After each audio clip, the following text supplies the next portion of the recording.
नमस्ते दोस्तों। H learning YouTube channel में आपका स्वागत है। नमस्ते। आज हम एक ऐसे दस्तावेज की गहराई में उतर रहे हैं जिसे अक्सर भारत के संविधान की आत्मा कहा जाता है, प्रस्तावना। बिल्कुल। कई लोग इसे सिर्फ एक खूबसूरत परिचय मानते हैं, लेकिन असल में ये संविधान का घोषणा पत्र है, उसका नैतिक कंपास और उसकी कानूनी नींव भी है। सही कहा। तो आज हम सिर्फ इसके शब्दों का मतलब नहीं समझेंगे, बल्कि इसके पीछे की कहानियों, उन बहसों और अदालती लड़ाइयों को जानेंगे जिन्होंने इसे एक महज पन्ने से संविधान के मूल ढांचे का प्रहरी बना दिया। बिल्कुल। प्रस्तावना को ना संविधान की जन्म कुंडली समझना चाहिए। जन्म कुंडली। हाँ, ये बताती है कि संविधान का जन्म किन आदर्शों के साथ हुआ, उसका चरित्र कैसा है और वो भविष्य में क्या हासिल करना चाहता है। ये सिर्फ एक शुरुआत नहीं है, बल्कि पूरे संविधान को समझने की कुंजी है। तो चलिए इसकी कहानी की शुरुआत से शुरू करते हैं। इसकी जड़ें कहाँ हैं? इसकी जड़ें हैं 13 दिसंबर 1946 को, जब पंडित जवाहरलाल नेहरू ने संविधान सभा के सामने उद्देश्य प्रस्ताव पेश किया। अच्छा। वो सिर्फ एक भाषण नहीं था, बल्कि स्वतंत्र भारत का एक सपना था। उन्होंने कहा था कि हम एक ऐसा भारत बनाएंगे जो एक स्वतंत्र, संप्रभु गणराज्य होगा। जिसकी सारी शक्ति और अधिकार जनता से आएंगे। बिल्कुल। और यही प्रस्ताव थोड़े फेरबदल के साथ हमारी प्रस्तावना का आधार बना। और वो फेरबदल भी कोई आसान प्रक्रिया नहीं थी। संविधान सभा में हर शब्द पर तीखी बहस हुई। ये कोई एकमत से लिखा गया काव्य नहीं था, है ना? बिल्कुल नहीं। वो तो विचारधाराओं का एक अखाड़ा था। एक तरफ मौलाना हसरत मोहानी जैसे सदस्य थे जो चाहते थे कि भारत का नाम सोवियत संघ की तर्ज पर union of Indian socialistic republics रखा जाए। ओ, जो कि उस वक्त की वैश्विक राजनीति को देखते हुए तो एक बहुत बड़ा बयान होता। हाँ, बहुत बड़ा। लेकिन उसे स्वीकार नहीं किया गया, क्योंकि सभा का बहुमत एक उदार लोकतांत्रिक ढांचे के पक्ष में था। इसी तरह एक और दिलचस्प बहस हुई ईश्वर के नाम पर। एच.वी. कामथ ने जोर दिया कि प्रस्तावना ईश्वर के नाम पर से शुरू होनी चाहिए। ये तो बहुत भावनात्मक मुद्दा रहा होगा। बहुत। इस पर वोटिंग हुई और यह प्रस्ताव 41 के मुकाबले 68 वोटों से गिर गया। अच्छा। यह दिखाता है कि हमारे संस्थापक कितनी बारीकी से सोच रहे थे। वे ऐसा दस्तावेज बनाना चाहते थे जो किसी एक धर्म या आस्था से न बंधा हो, बल्कि सभी भारतीयों का प्रतिनिधित्व करे। तो ये एक तरह से पंथ निरपेक्षता की पहली अनकही नींव थी। हाँ, कह सकते हैं। तो इन बहसों से छनकर जो प्रस्तावना सामने आई, वो असल में 4 बड़ी बातें कहती हैं। इसे ऐसे समझ सकते हैं कि ये संविधान की आत्मकथा है, जो बताती है कि इसे शक्ति कहाँ से मिली, उसका स्वभाव क्या है, उसका लक्ष्य क्या है और उसका जन्मदिन कब है। हाँ, क्या खूब कहा है। पहला, शक्ति का स्रोत। हम भारत के लोग। ये 3 शब्द ही अपने आप में एक क्रांति हैं। क्रांति, सही कहा। इसका मतलब है कि ये संविधान हमें किसी राजा, किसी संसद या किसी बाहरी ताकत ने नहीं दिया है। हमने, भारत के लोगों ने इसे खुद बनाया और खुद को सौंपा है। इसी को लोकप्रिय संप्रभुता कहते हैं। सारी शक्ति जनता में निहित है। और दूसरा है इसका स्वभाव, भारत की पहचान। ये भारत को एक संपूर्ण प्रभुत्व संपन्न, समाजवादी, पंथ निरपेक्ष, लोकतंत्रात्मक गणराज्य घोषित करता है। ये 5 शब्द भारत का बायोडेटा है। हाँ। बिल्कुल। और तीसरा है इसका लक्ष्य। ये क्या हासिल करना चाहता है? न्याय, स्वतंत्रता, समानता और बंधुत्व। ये सिर्फ आदर्श नहीं है, ये वो वादे हैं जो संविधान हर नागरिक से करता है।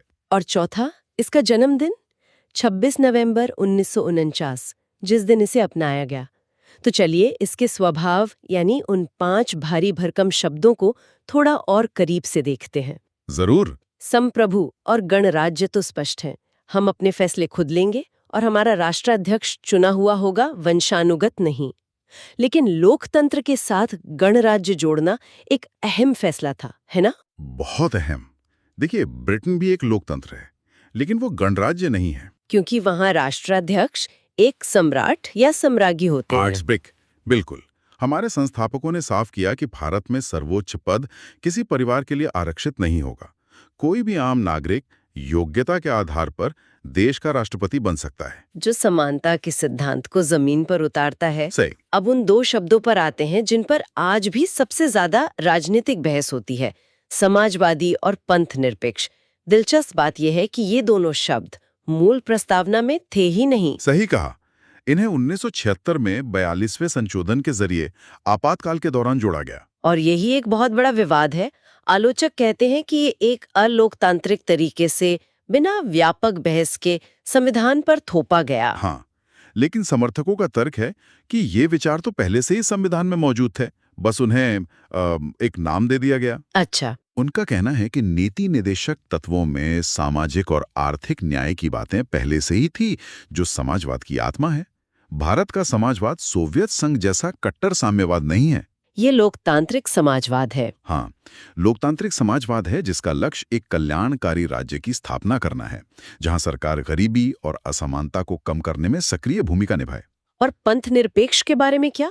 यहाँ भी एक अनोखा भारतीय मॉडल है। हाँ, और ये समझना बहुत जरूरी है। पश्चिम में पंथ निरपेक्षता का मतलब है धर्म और राज्य के बीच एक दीवार खड़ी करना। मतलब कोई हस्तक्षेप नहीं। कोई हस्तक्षेप नहीं, लेकिन भारत ने सैद्धांतिक दूरी का रास्ता चुना। सैद्धांतिक दूरी? इसे थोड़ा और आसान शब्दों में समझाइए। इसका मतलब है कि राज्य का अपना कोई धर्म नहीं है और वो सभी धर्मों से एक समान सैद्धांतिक दूरी बनाए रखेगा। लेकिन अगर किसी धार्मिक प्रथा से नागरिकों के मौलिक अधिकारों का हनन होता है, जैसे छुआछूत या 3 तलाक, तो राज्य समानता और न्याय स्थापित करने के लिए धर्म के मामलों में हस्तक्षेप कर सकता है। तो ये दीवार नहीं बल्कि एक लचीली सीमा है। बिल्कुल, ये भारत का अपना अनोखा आविष्कार है। तो ये तो हुई भारत की पहचान। अब बात करते हैं उन वादों की जो संविधान हमसे करता है। न्याय, स्वतंत्रता, समानता और बंधुत्व। न्याय से शुरू करते हैं, जो 3 आयामों में आता है। हाँ, सामाजिक, आर्थिक और राजनीतिक न्याय, और ये एक दूसरे से जुड़े हुए हैं। कैसे?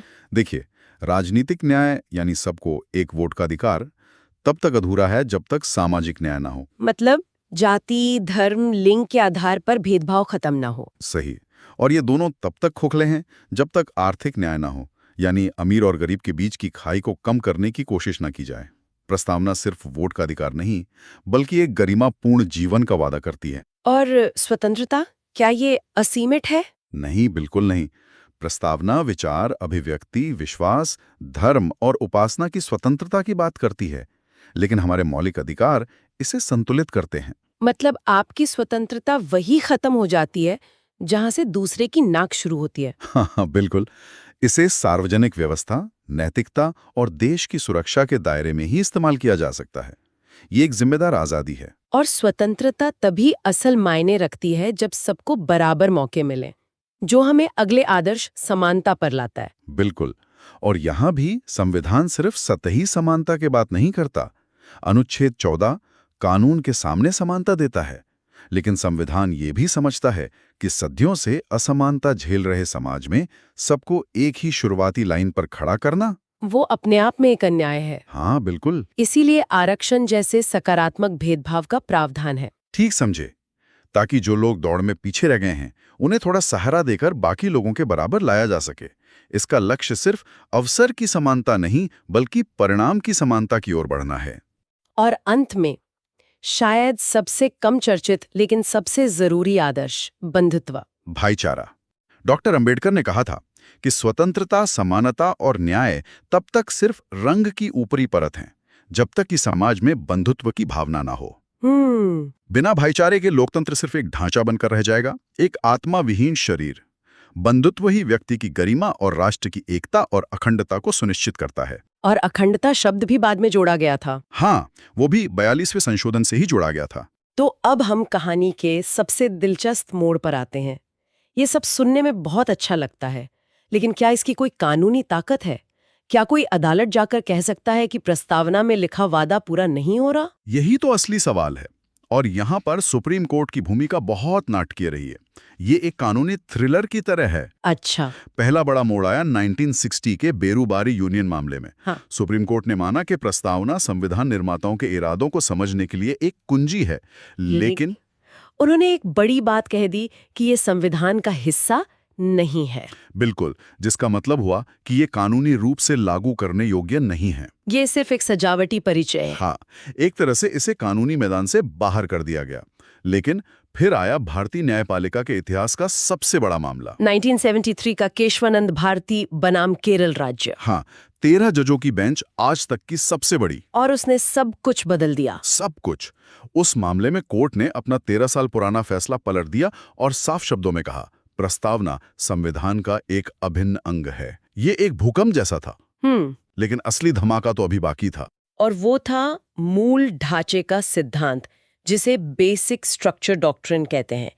क्या इसे ऐसे समझ सकते हैं कि आप एक घर में रेनोवेशन तो कर सकते हैं, दीवारें पेंट कर सकते हैं, खिड़कियां बदल सकते हैं, पर आप घर की नींव या उसके मुख्य खंभों को नहीं तोड़ सकते। हाँ, एकदम सही एनालॉजी है।